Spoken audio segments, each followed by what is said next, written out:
was September 19, 2023. Yeah, what happened to you? Yeah, I had a condition, a blood condition. A blood condition? Okay. Yeah. What is it about? It's about my platelet count. Okay.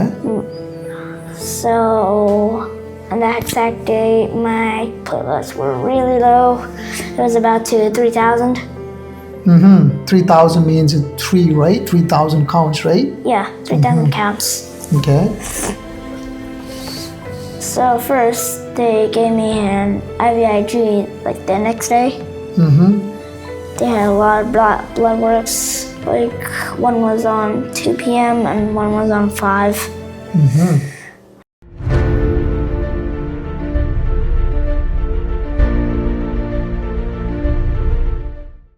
കർത്താവിൻ്റെ നാമത്തിന് സ്തോത്രം. ഇന്ന് നമ്മുടെ മധ്യത്തിൽ harvest T വിക്ക് വേണ്ടി വലിയൊരു അനുഭവ സാക്ഷ്യവുമായ ഒരു കുടുംബം നമ്മുടെ മധ്യത്തിലുണ്ട്. പ്രിയ സഹോദരൻ ആൻഡ്രു, പ്രിയ സഹോദരി ബിൻസി, അവരുടെ മൂത്ത മകൻ ബെസലേൽ മോൻ, ഇളയ കുഞ്ഞ് ആരൻ മോൻ. വലിയൊരു സാക്ഷ്യത്തിൻ്റെ ഉടമകളാണ്. കർത്താവ് കഠിനമായ ഒരു വലിയ ശോധനയിലൂടെ കടത്തിക്കൊണ്ടുപോയി ഒരു അത്ഭുത വിടുതൽ കർത്താവ് ഈ കുടുംബത്തിന് നൽകി കൊടുത്തു. ആ കാര്യത്തെക്കുറിച്ച് ഹാർവസ്റ്റ് ടി വി പ്രേക്ഷകരോട് അവർ ഹൃദയം തുറന്ന് ദൈവിക നടത്തിപ്പിനെക്കുറിച്ച്, പരിപാലനത്തെക്കുറിച്ച് ഇപ്പം നമ്മളോട് സംസാരിക്കും. ആൻഡ്രു സഹോദര, നിങ്ങൾ വലിയ കഠിനമായൊരു ശോധനയിലൂടെയാണ് കഴിഞ്ഞ കുറേ മാസങ്ങൾക്ക് മുമ്പ് കടന്നുപോയത്. അത് ദൈവം നിങ്ങളെ ആ വഴിയിലൂടെ കടത്തി വിട്ടപ്പോൾ ദൈവത്തിൻ്റെ കൃപയും കരുതലും ദൈവത്തിൻ്റെ വിശ്വസ്തതയൊക്കെ അനുഭവിപ്പാൻ കർത്താവ് നമുക്ക് കൃപ ചെയ്തു. ആ പ്രത്യേക സംഭവത്തെക്കുറിച്ച് പ്രേക്ഷകരോട് ഒന്ന് വിശദീകരിക്കാമോ? തീർച്ചയായും.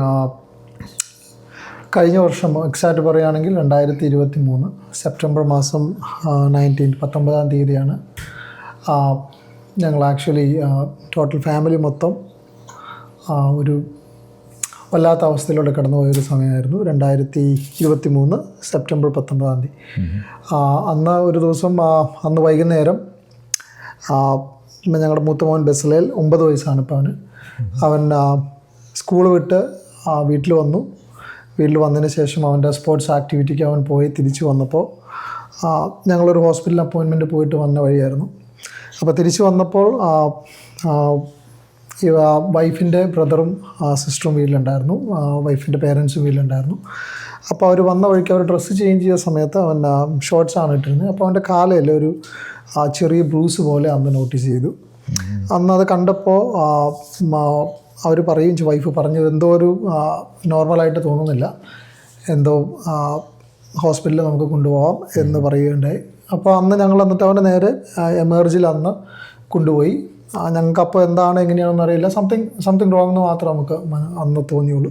നേരെ ഹോസ്പിറ്റലിൽ ചെന്ന് അപ്പോൾ തന്നെ അവർ ബ്ലഡ് വർക്ക് ചെയ്യാൻ പറഞ്ഞു അവരോട്. അപ്പോൾ അവർ ബ്ലഡ് വർക്ക് ചെയ്യാൻ വേണ്ടി നോക്കിയപ്പോൾ നോർമലി ഹെൽത്തി ബോയ് ആയിരുന്നു. നോർമലി പുള്ളിക്കാരൻ അങ്ങനെ മോന് വേറെ അസുഖങ്ങളോ കാര്യങ്ങളോ ഒന്നും അതിന് മുമ്പ് ഉണ്ടായിട്ടില്ല. ടോട്ടലി ഹെൽത്തി ബോയ് ആയിരുന്നു. അവൻ സ്പോർട്സ് ആക്ടിവിറ്റി കഴിഞ്ഞിട്ട് വന്ന സമയമായിരുന്നു. അപ്പോൾ അവിടെ ചെന്ന് ഒരു ബ്ലഡ് വർക്ക് ചെയ്ത് കഴിഞ്ഞപ്പോൾ അവർ റിസൾട്ട് പറഞ്ഞപ്പോൾ പ്ലേറ്റ്ലെറ്റ്സ് <3 എന്ന് പറഞ്ഞു. <3 എന്ന് പറഞ്ഞാൽ നമുക്ക് അത്രയും അന്ന് അതിൻ്റെ ഗൗരവമോ കാര്യങ്ങളോ ഒന്നും അന്ന് മനസ്സിലായില്ല. ഞാൻ മെഡിക്കൽ ഫീൽഡല്ല, വൈഫ് പക്ഷേ മെഡിക്കൽ ഫീൽഡായിരുന്നു. അപ്പോൾ <3 എന്ന് പറഞ്ഞപ്പോൾ നമുക്ക് ഒറ്റയടിക്ക് എങ്ങനെയാണെന്നൊന്നും ഒരു ഐഡിയ ഉണ്ടായിരുന്നില്ല. അപ്പോൾ ഓക്കെ, അപ്പോൾ അതിന് നെക്സ്റ്റ് സ്റ്റെപ്പ് എന്താണ് ചെയ്യുക എന്ന് മാത്രം നമുക്ക് അങ്ങോട്ട് ചോദിക്കാൻ എൻ്റെ പരിമിതമായ മെഡിക്കൽ അറിവ് കൊണ്ടുണ്ടായിരുന്നുള്ളൂ. അവരോട് ചോദിച്ചപ്പോൾ അവർ പറഞ്ഞു, അവരുടെ മക്കളാണെങ്കിൽ അല്ലെങ്കിൽ സ്വന്തം മകനാണെങ്കിൽ ഡോക്ടർ പറഞ്ഞു ഞങ്ങൾ IVIG സ്റ്റാർട്ട് ചെയ്യും എന്ന് പറഞ്ഞു അവർ. അപ്പോൾ ഒരു പീഡിയാട്രിഷ്യൻ 25 ഇയേഴ്സോളം എക്സ്പീരിയൻസ് ഉള്ള ഒരു പീഡിയാട്രിഷ്യൻ്റെ ഹെഡായിരുന്നു അന്ന് വന്നത്. അപ്പോൾ അവർ അങ്ങനെ സജസ്റ്റ് ചെയ്തപ്പോൾ ഞങ്ങൾ പറഞ്ഞു ഓക്കെ അങ്ങനെ ചെയ്യാം എന്ന് നമ്മൾ പറഞ്ഞു. ഓക്കെ, അപ്പോൾ അവരത് ഫസ്റ്റ് ഡോസ് ഓഫ് IVIG കൊടുത്തു. അപ്പോൾ അവർ പറഞ്ഞത് നോർമൽ 90% എബവ് പിള്ളേരും ഇത് ഫസ്റ്റ് ഡോസ് ഓഫ് IVIG കൊടുത്താൽ ബൗൺസ് ബാക്ക് ചെയ്യാറുണ്ട്, next day you can go home എന്നാണ് അവർ പറഞ്ഞു തന്നത്. അപ്പോൾ ഓക്കെ നമ്മളപ്പോൾ ഒരു ഹോം ഡോക്ടർ പറയുന്ന ഒരു സംഭവം അല്ലെങ്കിൽ മെഡിക്കൽ സയൻസിലുള്ളൊരു ഒരു പ്രതീക്ഷ നമ്മുടെ കയ്യിലുണ്ട്. നമ്മളത് വെച്ച് പറഞ്ഞു ഓക്കെ ചെയ്തോളാം പറഞ്ഞു. ഫസ്റ്റ് ഡോസ് IVG കൊടുത്തു. പിറ്റേ ദിവസം മോർണിംഗ് ആയിട്ട് വീണ്ടും ഒരു ബ്ലഡ് വർക്കും കൂടി ചെയ്തു. ആ ബ്ലഡ് വർക്ക് ചെയ്തപ്പോഴും അതിനകത്ത് കൗണ്ടിലൊരു ചേഞ്ചും ഇല്ല. അപ്പോൾ ഡോക്ടർക്ക് അറിയില്ല എന്താ ചെയ്യേണ്ടതെന്ന്. ഞങ്ങളോട് പറഞ്ഞു ചിലപ്പോൾ ആദ്യത്തെ പ്രാവശ്യം വന്നത് നിർബന്ധമില്ല, ചിലപ്പോൾ എന്ത് ചെയ്യേണ്ടി വരും, കുറച്ച് ദിവസം 1-2 ഡോസ് ചിലപ്പോൾ കൊടുക്കേണ്ടി വരും എന്ന് പറഞ്ഞു. ഓക്കെ, അപ്പോൾ ഞങ്ങൾ പറഞ്ഞു ഓക്കെ രണ്ടാമത്തെ ദിവസം അങ്ങനെയാണെങ്കിൽ അതും കൊടുക്കാം എന്നുള്ള ഒരു രീതിയിൽ നമ്മൾ പറഞ്ഞു. ഓക്കെ, അപ്പോൾ അത് സെക്കൻഡ് ഡോസും കൊടുത്തതിന് ശേഷവും പിറ്റേ ദിവസം രാവിലെ വീണ്ടും എടുക്കുകയുണ്ടായി. അപ്പോൾ അതിനകത്ത് കൗണ്ടിൽ ചേഞ്ച് ഇല്ല. അപ്പോഴാണ് നമുക്ക് ശരിക്കും നമ്മൾ ആൾക്കാരെക്കുറിച്ച് അറിയുന്നതും ഈ സംഭവത്തെക്കുറിച്ച് അറിയുന്നതും ഈ രോഗത്തെക്കുറിച്ച് അറിയുന്നതും എന്തൊക്കെയാണ് അതിൻ്റെ സീരിയസ്നെസ് എന്നെല്ലാം അപ്പോഴാണ് നമ്മൾ സെർച്ച് ചെയ്യുന്നത്, മനസ്സിലാക്കുന്നത്. അപ്പോൾ നമുക്ക് മനസ്സിലായി 2 പ്രാവശ്യം കൊടുത്തിട്ട് ശരിയായില്ലെങ്കിൽ അല്ലെങ്കിൽ കൗണ്ട്സ് ബാക്ക് ചെയ്തില്ല എന്നുണ്ടെങ്കിൽ പിന്നെ അവർക്ക് 2 കൂടുതൽ കൊടുക്കാൻ പറ്റില്ല ഒരാൾക്ക്. അപ്പോൾ ദേ ഹാവ് ടു വെയിറ്റ്. അപ്പോൾ അവർ പറഞ്ഞു ഇപ്പോൾ നമുക്കൊന്നും ചെയ്യാൻ പറ്റില്ല, നോർമലായിട്ട് കം ബാക്ക് ചെയ്യാൻ വേണ്ടി വെയിറ്റ് ചെയ്യാമെന്ന് പറഞ്ഞു. അപ്പോൾ <3 എന്ന് പറയുമ്പോൾ അവർ ഒരു വലിയ റിസ്കിലാണ് ബേസിക്കലി പറഞ്ഞാൽ പോകുന്നത്. കാരണം <3 എന്ന് പറഞ്ഞാൽ ബ്ലഡ് ക്ലോട്ട് ആകാൻ പറ്റില്ല, അങ്ങനെ ഒത്തിരി കോംപ്ലിക്കേഷൻസ്, ഇൻറ്റേർണൽ ബ്ലീഡിങ് അങ്ങനെയുള്ള കോംപ്ലിക്കേഷൻസ് എല്ലാം സാധ്യതയുണ്ട് എന്ന് അവർ പറയുകയുണ്ടായി. അപ്പോൾ പിന്നെ അവർ രണ്ടാമത്തെ ദിവസം ഇത് കഴിഞ്ഞതിന് ശേഷം 3 എമർജിൽ നിന്ന് അവർ അഡ്മിറ്റ് ചെയ്യുകയുണ്ടായി. അവർ അഡ്മിറ്റ് ചെയ്തു. അവിടെ ആദ്യത്തെ ദിവസം പിന്നീട് അവരും ഡെക്സ്ട്രോസ് സ്റ്റാർട്ട് ചെയ്തു. അതൊരു ഡോസ് കൊടുത്തു, എന്നിട്ടും നിർത്തിയില്ല. രണ്ടാമത്തെ ഡോസും കൊടുത്തു, എന്നിട്ടും അനക്കമൊന്നുമില്ല. അപ്പോൾ എല്ലാ ദിവസവും മോർണിംഗ് പിന്നെ ഈവനിങ്ങും ബ്ലഡ് വർക്ക് ചെയ്യാൻ സ്റ്റാർട്ട് ചെയ്തു. എന്നിട്ടും അതിനകത്ത് വ്യത്യാസമൊന്നും വരാതിരുന്നപ്പോൾ ഞങ്ങൾ തന്നെ ക്വസ്റ്റ്യൻ ചോദിച്ചു എന്താണ് എങ്ങനെയാണ്. പക്ഷേ അത് കഴിഞ്ഞപ്പോൾ അവർ പറയുന്നത് ഡോക്ടേഴ്സിൻ്റെ പരിമിതിയുണ്ട്, അവർക്കൊന്നും ചെയ്യാനില്ല ഇതിൽ കൂടുതൽ, ഇതാണ് അതിൻ്റെ നോർമൽ സംഭവം അല്ലെങ്കിൽ നോർമൽ ട്രീറ്റ്മെൻറ്റ് ഇങ്ങനെയാണ് എന്ന് പറഞ്ഞു. പിന്നെ അവർ ഇവിടെ അടുത്തുള്ള ഹോസ്പിറ്റൽ ഹാമിൽട്ടൺ ഹോസ്പിറ്റലിൻ്റെ കിഡ്സിൻ്റെ സ്പെഷ്യലിസ്റ്റ് സിക്കിഡ്സ് ഹോസ്പിറ്റലുണ്ട്. അവിടെ നിന്ന് അവർ ഇൻഫർമേഷൻ കളക്ട് ചെയ്തു. മീൻസ് അവിടെ നിന്നാണ് ഗൈഡൻസ് ഒക്കെ കിട്ടിയത്. അവിടെ നിന്ന് പറഞ്ഞതനുസരിച്ചാണ് കാര്യങ്ങളെല്ലാം ചെയ്യുന്നത്. പക്ഷേ still I think fourth day ആയിട്ടും ചേഞ്ചസ് ഒന്നുമില്ല. അപ്പോഴത്തേക്കും ഒരു കാര്യം ഞാൻ പറയാൻ വിട്ടുപോയത്, ഡേ 1 ഈ സംഭവം അറിഞ്ഞത് മുതൽ ചർച്ചിനെ അറിയിച്ചപ്പോൾ ദൈവദാസനും ദൈവസഭയിലുള്ള എല്ലാവരും ഒന്നടങ്കം ആ ഒരു ഡേ 1 മുതൽ കൊച്ചിനെയും സമർപ്പിച്ച് പ്രാർത്ഥിക്കുകയുണ്ടായി. വീട്ടിൽ അവർ വരികയും ഒന്നിച്ച് സഭയായിട്ട് ഒന്നിച്ച് പ്രാർത്ഥിക്കുകയും കൊച്ചിനെ ശരിക്കും പറഞ്ഞാൽ സഭയും ലോകത്തിലുള്ള സകല ജനങ്ങളും അവന് വേണ്ടി പ്രാർത്ഥിക്കുകയുണ്ട്. അപ്പം 4-ാം ദിവസമായപ്പോഴത്തേക്കും 3-ാം ദിവസമായപ്പം മുതൽ അവൻ്റെ മൂക്കിൽ നിന്ന് ബ്ലഡ് വരാൻ തുടങ്ങി, വായിലെല്ലാം ബ്ലിസ്റ്റേഴ്സ് വന്നു തുടങ്ങി. കണ്ടാൽ നമുക്ക് പേടിയാവുന്ന ഒരു അവസ്ഥയിൽ കൊച്ചിന് ശരീരത്തിൽ ചേഞ്ചസ് വരാൻ തുടങ്ങി. അപ്പോൾ കാരണം ഈ 3 ദിവസത്തിന് മേളിൽ അല്ലെങ്കിൽ ഇത്രയും ദിവസം പ്ലേറ്റ്ലെറ്റ്സ് കുറഞ്ഞ് നിൽക്കുമ്പോൾ അതിനകത്ത് ആക്ച്വലി ഒരുപാട് റിസ്കിലേക്ക് പോകാനുള്ള ചാൻസസ് ഉണ്ടെന്ന് നമുക്ക് അപ്പോഴാണ് മനസ്സിലാകുന്നത്. അത് കഴിഞ്ഞ് പിന്നെ ഒരു ദിവസം കൂടി നീണ്ടു നമ്മൾ ഡോക്ടേഴ്സിനോട് നമ്മൾ തിരിച്ച് ചോദിച്ചു എന്താണ് ഇതിനെന്താണ് ചെയ്യാൻ പറ്റുന്നത്, എങ്ങനെയാണ് ചെയ്യാൻ പറ്റുന്നത്. അപ്പോൾ അവർ പറഞ്ഞു ഇതാണ് ഞങ്ങളുടെ ബുക്ക്, ആസ് പെർ ബുക്ക് ഞങ്ങൾക്ക് ഇത്രയാണ് ചെയ്യാനുള്ളത്. അപ്പോൾ ദൈവസഭ ഒന്നായിട്ടും ലോകത്തിലുള്ള എല്ലാവരും അവന് വേണ്ടി പ്രാർത്ഥിക്കുന്നുണ്ട്. അപ്പോൾ എനിക്കൊരു കാര്യം മനസ്സിലായത്, പേഴ്സണലായിട്ട് മനസ്സിലായത്, മെഡിക്കൽ സയൻസിൻ്റെ ലിമിറ്റ് എത്തി. ഇനി അതിനകത്തൊന്നും ചെയ്യാനില്ല. അവർക്ക് ഈ സെയിം സാധനം തന്നെ കൊടുക്കാം എന്ന് പറ്റിയില്ല എന്നുണ്ടെങ്കിൽ എന്ത് ചെയ്യാൻ പറ്റും എന്ന് പറയുമ്പോൾ അവർ ആൻസർ പറയുന്നത് നമുക്കൊന്നും ചെയ്യാനില്ല എന്ന് തന്നെയാണ് അവർ വീണ്ടും പറയുന്നത്. അപ്പോൾ പിന്നെ അവർ ചോദിച്ചു, ഞാൻ ചോദിച്ചു കൊച്ചിൻ്റെ അടുത്ത്, ഡോക്ടറിൻ്റെ അടുത്ത് ഞാൻ ചോദിച്ചു എന്താണ് ഇപ്പോൾ ഈ കൊച്ചിന് ഈ അവസ്ഥയിൽ എന്തെങ്കിലും പറ്റിയാൽ നിങ്ങൾ അതിൻ്റെ ഉത്തരവാദിത്വം വയ്ക്കുമോ എന്ന് ഞാൻ ഡോക്ടേഴ്സിനോട് ഓപ്പണായിട്ട് ചോദിച്ചപ്പോൾ അവർ പറഞ്ഞു ഇല്ല, നിങ്ങൾ എന്നോട് പറയാം എന്താ ചെയ്യേണ്ടത്. കാരണം എൻ്റെ മെഡിക്കൽ സയൻസിൽ ആസ് പെർ സംഭവം ഞാൻ ചെയ്യാനുള്ളത് ചെയ്തു, ഇനി എന്താ ചെയ്യേണ്ടത് ചോദിച്ചു. അപ്പോൾ പിന്നെ ഞങ്ങളപ്പോൾ കുറേ ഡോക്ടേഴ്സിൻ്റെ നമുക്കറിയാവുന്നവരുടെയും എല്ലാം ഒപ്പീനിയൻസ് എടുത്തപ്പോൾ അവർ പറഞ്ഞത് ഇനിയിപ്പോൾ ലാസ്റ്റ് ഓപ്ഷൻ ഉള്ളത് പ്ലേറ്റ്ലെറ്റ്സ് ഇൻഫ്യൂസ് ചെയ്യുക എന്നുള്ളത് മാത്രമേ ഉള്ളൂ എന്ന് പറഞ്ഞു. അപ്പോൾ ഞങ്ങളപ്പോൾ പ്രാർത്ഥിച്ച് ദൈവസഭയായും ഞങ്ങൾ പലരോടും ഡിസിഷൻസ് നമ്മൾ ചോദിക്കുകയും പറയുകയും ചെയ്യുന്നതിൻ്റെ അഭിപ്രായത്തിൽ നമ്മളത് ചെയ്യാൻ വേണ്ടി പറയുകയുണ്ടായി. അപ്പോഴും അവർക്കും ഒരു പ്രതീക്ഷയില്ല. അവരും പറയുന്നത് ഇങ്ങനെ ചെയ്തിട്ട് കാര്യമില്ല, കാരണം അവൻ്റെ ശരീരത്തിലുള്ള പ്ലേറ്റ്ലെറ്റ്സിനെ എല്ലാം അവൻ്റെ ആൻറ്റിബോഡി തന്നെ ഡിസ്ട്രോയ് ചെയ്യുകയാണെന്നാണ് അവരത് മനസ്സിലാക്കിയത്. അപ്പോൾ പിന്നെ നമുക്ക് ആകെയുള്ള ലാസ്റ്റ് ഒരു മെഡിക്കൽ സയൻസ് പ്രകാരം അവസാനത്തെ പ്രതീക്ഷയാണ് ഇത് കൊടുക്കുക എന്നുള്ളത്. അപ്പോൾ അത് കൊടുക്കാൻ വേണ്ടി പറഞ്ഞു. അവനത് കൊടുത്തു. അപ്പോഴും നമുക്ക് പ്രതീക്ഷയില്ല എന്തെങ്കിലും വ്യത്യാസം വരുമെന്ന്. പക്ഷേ ദൈവത്തിൻ്റെ കൃപയാൽ, അല്ലെങ്കിൽ അപ്പോഴും ഞാൻ വിശ്വസിക്കുന്നില്ല അത് മെഡിക്കൽ സയൻസ് ആണ് അല്ലെങ്കിൽ പ്ലേറ്റ്ലെറ്റ്സ് ഇൻഫ്യൂഷനാണ് അതിനകത്ത് ചേഞ്ച് വരുത്തുന്നത്. കാരണം അത്രയും ദിവസം 4 ദിവസവും അവൻ്റെ പ്ലേറ്റ്ലെറ്റ്സ് ലോ ആയിരുന്നു. പിന്നെ പ്ലേറ്റ്ലെറ്റ്സ് കൊടുക്കുമ്പോൾ ഇതിനകത്ത് ചേഞ്ചസ് ഒന്നും വന്നില്ല എന്നുണ്ടെങ്കിൽ അവർ പറഞ്ഞു നമുക്കൊന്നും ചെയ്യാനില്ല, തന്നെ ബോഡി റെസ്പോണ്ട് ചെയ്യുന്ന സമയം വരെ വെയിറ്റ് ചെയ്യുക എന്നുള്ളത് മാത്രമേ ഉള്ളൂ. അപ്പോൾ പിന്നെ പ്ലേറ്റ്ലെറ്റ്സ് കൊടുത്തു. ആദ്യത്തെ ഡോസ് അവന് പ്ലേറ്റ്ലെറ്റ്സ് കൊടുത്തു. പിന്നെ അവർ ഒരു ഡോസും കൂടി പ്ലേറ്റ്ലെറ്റ്സ് രണ്ടാമത് കൊടുത്തു കഴിഞ്ഞപ്പോൾ അവർ പറഞ്ഞു ഓക്കെ വെയിറ്റ് ചെയ്യുക, ഒരു 6 hours വെയിറ്റ് ചെയ്യുക, എന്നതിന് ശേഷം ബ്ലഡ് വർക്ക് ചെയ്യാമെന്ന് പറഞ്ഞു. അപ്പോൾ ആദ്യത്തെ ബ്ലഡ് വർക്ക് ചെയ്തപ്പോൾ അവൻ്റെ ലെസ്-3 എന്ന് പറഞ്ഞാൽ അവർക്ക് മെഷർ ചെയ്യാൻ പറ്റുന്നില്ല എന്നാണ് അവർ പറയുന്നത്. അപ്പോൾ അതിൽ നിന്ന് പിന്നെ അവർ 13 ആയി ഫസ്റ്റ് ഇത് കഴിഞ്ഞപ്പോൾ. അപ്പോൾ അവർ പറഞ്ഞു ഹോൾഡ് ഓൺ, കാരണം ഇത് നമുക്ക് പറയാൻ പറ്റില്ല, കാരണം ഇപ്പോൾ പ്ലേറ്റ്ലെറ്റ്സ് ശരീരത്തിൽ കയറിയതിൻ്റെ മാത്രമാണ് ഉണ്ടാവുള്ളൂ. അവർക്കൊരു ഹോപ്പും ഇല്ലയെന്ന് നമുക്ക് അവരുടെ മുഖത്ത് നിന്ന് നമുക്ക് റീഡ് ചെയ്യാം.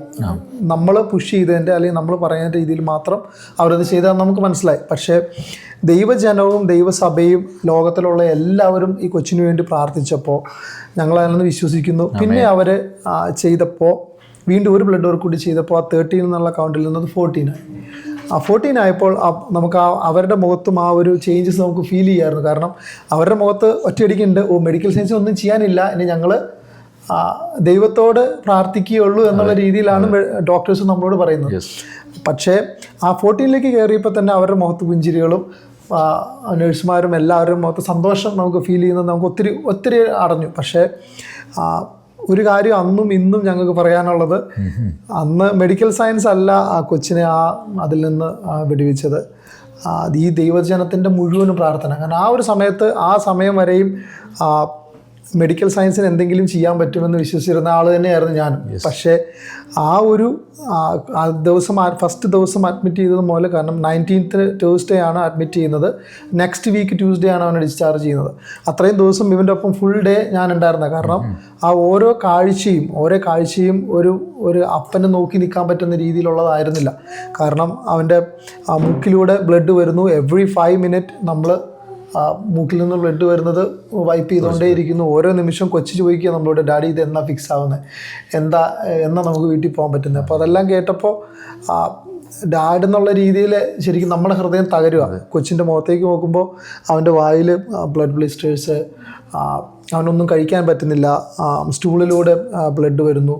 പിന്നെ നമുക്ക് ലാസ്റ്റ് മിനിറ്റ് ഞങ്ങൾ അവരോട് പറഞ്ഞത്, ഇതിന് തൊട്ട് മുമ്പ് നടന്നത്, ഞങ്ങളോട് പറഞ്ഞു നമുക്കിത് ബ്ലഡ് എല്ലായിടത്തുനിന്നും പോവുക, അവൻ്റെ ബ്ലഡിൻ്റെ കൗണ്ടും കുറഞ്ഞുകൊണ്ടിരിക്കുക, അപ്പോൾ നമുക്ക് ഇൻറ്റേർണൽ ബ്ലീഡിങ് അങ്ങനെയാണോ എന്നൊന്നും അറിയില്ല. അപ്പോൾ ഞങ്ങൾ പറഞ്ഞു ഓക്കെ ഒരു MRI നമുക്ക് എടുത്ത് നോക്കാം, എന്തെങ്കിലും ഇൻറ്റേർണൽ ബ്ലീഡിങ് ഉണ്ടെങ്കിൽ നമുക്ക് അറിയില്ലല്ലോ അവിടുന്ന് ബ്ലഡ് പോകണമെന്ന് അറിയില്ല. അപ്പോൾ അവർ ഇൻറ്റേർണൽ ബ്ലീഡിങ് ഒന്നും ഇല്ലാന്ന് MRI എടുത്തതിന് ശേഷം അവർ കൺഫേം ചെയ്തു. അത് കഴിഞ്ഞിട്ടാണ് ഈ IVIGയും കാര്യങ്ങളെല്ലാം പ്ലേറ്റ്ലെറ്റ്സ് ഇൻഫ്യൂഷനും കാര്യങ്ങളെല്ലാം കൊടുക്കുന്നത്. അത് കഴിഞ്ഞു. പിന്നെ അവൻ്റെ ബ്ലഡെല്ലാം കണ്ണിലൂടെ, കണ്ടാൽ പേടിയാവുന്ന രീതിയിൽ കണ്ണിൽ ബേസിക്കലി ബ്ലഡ് സ്പ്രെഡായി. അത്രയും കൂടി കഴിഞ്ഞപ്പോഴത്തേക്കും ശരിക്കും പറഞ്ഞാൽ എൻ്റെ പിടി പോയി. കാരണം അത് നോക്കി നിൽക്കുമ്പോൾ നമുക്ക് അതിൻ്റെ ഒരു ഭീകരത മനസ്സിലാവുള്ളൂ. ഒന്നും ചെയ്യാനില്ല, ശരീരം തന്നെ റെസ്പോണ്ട് ചെയ്യട്ടെ, അല്ലെങ്കിൽ അത് മാത്രമേ നമുക്കിനി ഓപ്ഷൻ ഉള്ളൂ എന്നുള്ള രീതിയിൽ മെഡിക്കൽ സയൻസ് പറയുമ്പോൾ വീണ്ടും പറയാനുള്ളത് അല്ലെങ്കിൽ ഓർമ്മിക്കാനുള്ളത്, ഈ ലോകത്തിലുള്ള സകല ജനങ്ങളും ദൈവസഭയും ദൈവദാസനും കുടുംബവും നമ്മളെ സ്നേഹിക്കുന്നവരും എല്ലാവരും, വിശ്വാസികൾ എന്നല്ല അവിശ്വാസികൾ എന്നല്ല, എല്ലാവരും കണ്ടവരും കേട്ടവരും എല്ലാവരും ഈ കൊച്ചിന് വേണ്ടി പ്രാർത്ഥിച്ചു. അപ്പോൾ ഞങ്ങൾക്കൊരു സംഭവം മനസ്സിലാവാത്ത, അല്ലെങ്കിൽ മെഡിക്കൽ സയൻസിന് അന്നും ഇന്നും അറിയില്ലാത്തത്, എന്തുകൊണ്ടാണ് അത് സംഭവിച്ചത് അല്ലെങ്കിൽ എങ്ങനെയാണ് അത് വന്നത് എന്ന് അവർക്കും അറിയില്ല. കാരണം അവർ അതുവരെ ഹെൽത്തിന് ഒരു പ്രശ്നമില്ല, ഒന്നുമില്ലാത്ത ഒരു കൊച്ചായിരുന്നു. പെട്ടെന്ന് അങ്ങനെ ഒരു സംഭവം വന്നപ്പോൾ എന്തുകൊണ്ടാണ് അതിൻ്റെ റീസൺ പോലും മെഡിക്കൽ സയൻസിന് കണ്ടുപിടിക്കാൻ ഇതുവരെ പറ്റിയിട്ടില്ല. അന്നേ മുതൽ ഇന്ന് വരെ, അന്ന് ആ പ്ലേറ്റ്ലെറ്റ്സ് കൗണ്ട് 14 നിന്ന് നെക്സ്റ്റ് ഡേ ചെയ്തപ്പോൾ 37 ആയി. പിന്നെ ആ നെക്സ്റ്റ് 37 നിന്ന് പിന്നെ ഒരു പ്രാവശ്യം കൂടി ഞങ്ങൾ പറഞ്ഞു ഇത് കഴിഞ്ഞിട്ടാണ് ഡിസ്ചാർജ് ചെയ്യാൻ പറ്റുള്ളൂ എന്ന് പറഞ്ഞപ്പോൾ 37 നിന്ന് ഐ ഗ്യാസ് ഇറ്റ് വാസ് 110 ആയി. അപ്പോൾ അവർക്കും മെഡിക്കൽ സയൻസിന് ഒരു ഹോപ്പ്, അല്ലെങ്കിൽ അവരുടെ മനസ്സിൽ നമുക്ക് റീഡ് ചെയ്യാം, കാണാൻ പറ്റും ഡോക്ടേഴ്സിൻ്റെ മുമ്പിലും അവർക്കൊരു വലിയ ആശ്വാസം വന്ന ഒരു അവസ്ഥ നമുക്ക് അവരുടെ ബേസിലും നമുക്ക് കാണാൻ പറ്റുമായിരുന്നു.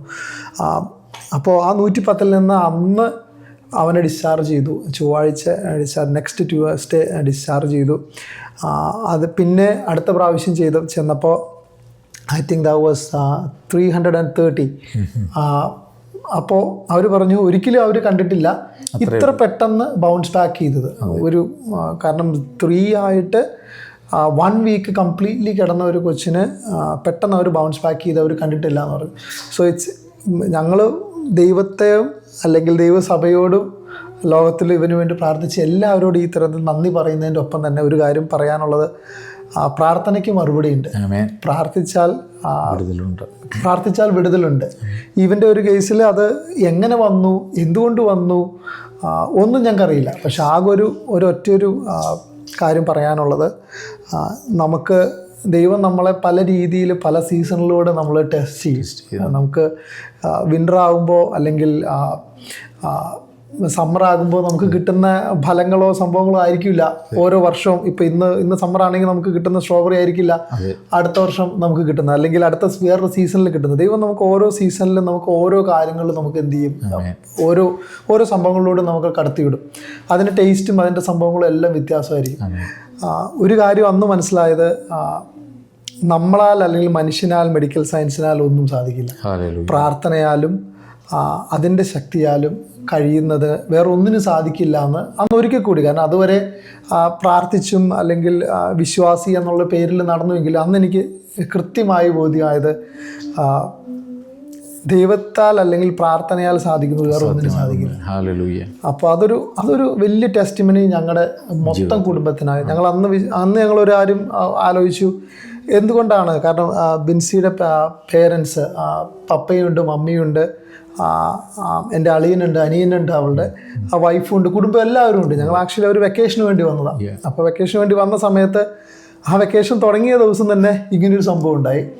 ആദ്യത്തെ ഒരു ഫുൾ ആഴ്ച ബേസിക്കലി അങ്ങനെ അങ്ങ് പോയി. ശരിക്കും പറഞ്ഞാൽ അവരും ഇവിടെ വന്നപ്പോൾ ആ ഒരു പ്രാർത്ഥനയുടെ ശക്തി എന്താണ്, വിശ്വാസം, അല്ലെങ്കിൽ നമുക്ക് വിശ്വാസം ദൈവത്തിൽ ഉറപ്പിക്കാൻ മൊത്തം കുടുംബമായിട്ട് ഞങ്ങൾക്ക് നന്നായിട്ട് ഒരു വലിയ അനുഭവമായിരുന്നു. അപ്പം ഈ രീതിയിൽ കടന്നു പോകുന്ന പലരുണ്ടാവുമായിരിക്കും, അല്ലെങ്കിൽ പലർക്ക് ഇതൊരു എന്ത് ചെയ്യണം അല്ലെങ്കിൽ എങ്ങനെ ഞങ്ങൾ ഇതിനെ ഫേസ് ചെയ്യുമെന്ന് ചോദിക്കുന്ന പല ആൾക്കാരുണ്ടാവും.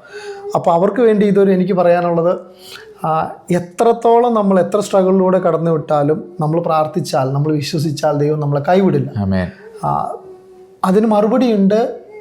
അതിന് നമ്മൾ വെയിറ്റ് ചെയ്യുക, ദൈവത്തോട് പിറുപിറുക്കരുത്. എന്തുകൊണ്ട് എനിക്കിങ്ങനെ വന്നു എന്ന് ചോദിക്കുന്നതിനേക്കാൾ കൂട്ടായി ഒന്നിച്ച് പ്രാർത്ഥിച്ചാൽ അതിന് 100% വിടുതലുണ്ട് എന്നുള്ളതിൻ്റെ ഒരു ഉത്തമ സാക്ഷിയാണ് മോനായിട്ട് ഇവിടെ ഇരിക്കുന്നത്. കാരണം ഈ സാക്ഷ്യത്തിൽ നിന്ന് നമുക്ക് മനസ്സിലാകുന്ന ഒരു കാര്യം, കർത്താവ് വിടുവിക്കുന്ന ദൈവമാണ്. കർത്താവ് അത്ഭുതവാനാണ്. കർത്താവ് അതിശയം ചെയ്തു നിങ്ങളുടെ കുടുംബത്തിന് വേണ്ടി, അല്ലേ? വലിയ കാര്യം. ബിൻസി സഹോദരി ഒരു മാതാവെന്നുള്ള നിലയിൽ വളരെ ശക്തമായ ഹൃദയവേദന, ഭാരം, മാനസികമായ സമ്മർദ്ദമൊക്കെ ഈ ഘട്ടത്തിൽ. കാരണം പ്രിയ സഹോദരനും ഈ പൈതലുമായിരുന്നു ഹോസ്പിറ്റലിലായിരുന്നത്. അപ്പോൾ ഇതിൻ്റെ കാര്യങ്ങളൊന്നും അറിയാതെ ഭവനത്തിലായിരിക്കുന്നു, പ്രാർത്ഥനാ കൂട്ടായ്മയോടെ ആയിരിക്കുന്നു.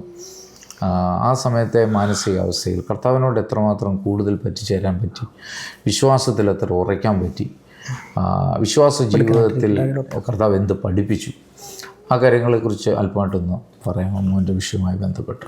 പാസ്റ്റർ, അച്ഛൻ പറഞ്ഞതുപോലെ തന്നെ ഞാൻ മെഡിക്കൽ ഫീൽഡിലാണ് വർക്ക് ചെയ്യുന്നത്. എൻ്റെ രണ്ടാമത്തെ മോനുണ്ടായിട്ട് ഒരു 50 ദിവസം കഴിഞ്ഞേ ഉണ്ടായിരുന്നിട്ടുള്ളൂ ഈ ഒരു സംഭവം നടക്കുമ്പോൾ.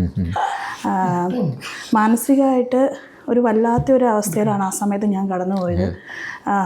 ഈ മോൻ തീരെ കുഞ്ഞ് 50 ദിവസം പ്രായമുള്ള കുഞ്ഞിനെ ഇട്ടിട്ട് എനിക്ക് ഹോസ്പിറ്റലിൽ പോയി നിൽക്കാനോ അവൻ്റെ അടുത്ത് നിൽക്കാനോ ഒന്നും എനിക്ക് പറ്റുന്നില്ലായിരുന്നു. അച്ഛനാണ് ഫുൾ ടൈം നിൽക്കുകയും കാര്യങ്ങളെല്ലാം ചെയ്തത്. പക്ഷേ ദൈവത്തിൻ്റെ ഒരു കരം ആദ്യത്തെ ഒരു 2-3 ദിവസം ഞാൻ പൂർണ്ണമായിട്ടും തകർന്നു പോയി. ആമേൻ. എനിക്ക് പ്രത്യേകിച്ച് ഈ ഫീൽഡിൽ വർക്ക് ചെയ്യുന്നതുകൊണ്ട് അതിൻ്റെ സിവിയറിറ്റി അതെന്താണ് എന്ന് കാര്യങ്ങൾ മനസ്സിലാകുന്നുണ്ട്. പക്ഷെ അത് ഉൾക്കൊള്ളാനായിട്ട് പ്രാർത്ഥിക്കുന്നുണ്ട്. എന്നാലും ഒരു വിശ്വാസം, അത്രയും വിശ്വാസത്തോടെയാണോ ഞാൻ ആ ദിവസങ്ങളിൽ പ്രാർത്ഥിച്ചതെന്ന് ചോദിച്ചു കഴിഞ്ഞാൽ എനിക്ക് ഉറപ്പില്ല. അങ്ങനെ ഇരിക്കുന്ന സമയത്താണ് ഞങ്ങൾക്ക് പാസ്റ്ററുകൾ മുഖേന നമ്മളിത് ലോകം എല്ലാ മാധ്യമങ്ങളിലും നമ്മൾ കൊടുത്തു പ്രാർത്ഥിക്കണം, ഇങ്ങനെ ഒരു അവസ്ഥയിൽ കൂടെ ഞങ്ങൾ കടന്നു പോവുകയാണെന്ന് പറഞ്ഞു. ഇത് കണ്ടിട്ട് ഞങ്ങൾക്കൊരു മെസ്സേജ് വന്നു.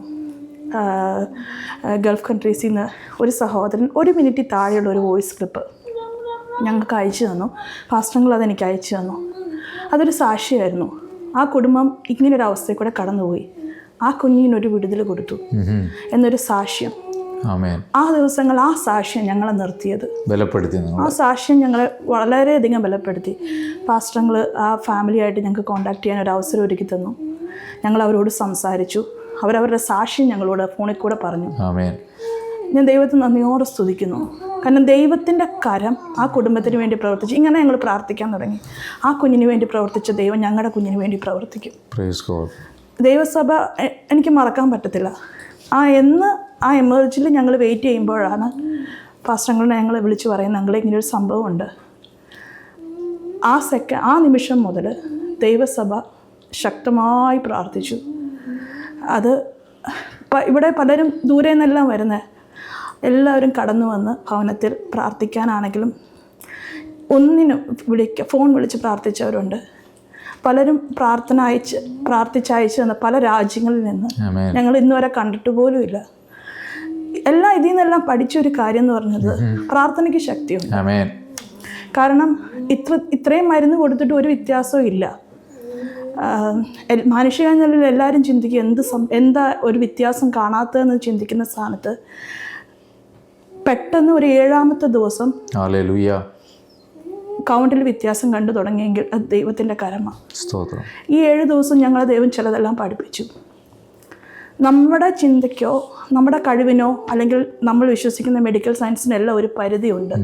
പ്രവർത്തിക്കാൻ കഴിയുന്ന ഒരു ദൈവമുണ്ട്. എല്ലാവരുടെയും കൂട്ടായുള്ള പ്രാർത്ഥന, ആ ഒരുമയോടുള്ള പ്രാർത്ഥന, അത് വളരെയധികം ഞങ്ങളുടെ കുടുംബത്തിന് ഞങ്ങൾ പഠിച്ച ഒരു കാര്യം. പലപ്പോഴും ഞാൻ ഈ സോഷ്യൽ മീഡിയയിലും മാധ്യമങ്ങളിലെല്ലാം പലരും പ്രാർത്ഥന ആവശ്യപ്പെട്ട് ഞങ്ങളുടെ ഈ സംഭവം നടക്കുന്നതിന് മുമ്പ് ഞാൻ പലപ്പോഴും പോസ്റ്റുകൾ റീഡ് ചെയ്തിട്ടുണ്ട്. ചിലപ്പോൾ അതങ്ങ് സ്ക്രോൾ ചെയ്ത് ഞാനങ്ങ് ഒക്കെ ജസ്റ്റ് ഒന്ന് പ്രാർത്ഥിച്ചങ്ങ് വിടും. പക്ഷെ എൻ്റെ കുഞ്ഞിന് ഇങ്ങനെ ഒരു സംഭവം ഉണ്ടായതിനു ശേഷം ഞാൻ ഏത് വിഷയം കണ്ടാലും ആ വിഷയത്തിന് വേണ്ടി ആത്മാർത്ഥതയോടെ പ്രാർത്ഥിച്ചിട്ടുണ്ട്. ഞാൻ എന്നെ കേൾക്കുന്ന ആരെങ്കിലും ഇതിൽ കൂടെ കടന്നു പോകുന്ന അവസ്ഥകളുണ്ട്. ചിലപ്പോൾ നമുക്ക് എന്താ ചെയ്യേണ്ടത്, നമ്മൾ എത്ര മെഡിക്കൽ ഫീൽഡാണോ അല്ലെങ്കിൽ നമുക്ക് എന്തോരം പരിധി ഉണ്ടെന്നൊക്കെ ചിന്തിച്ചാൽ പോലും നമുക്ക് എല്ലാത്തിനും ഒരു ലിമിറ്റുണ്ട്.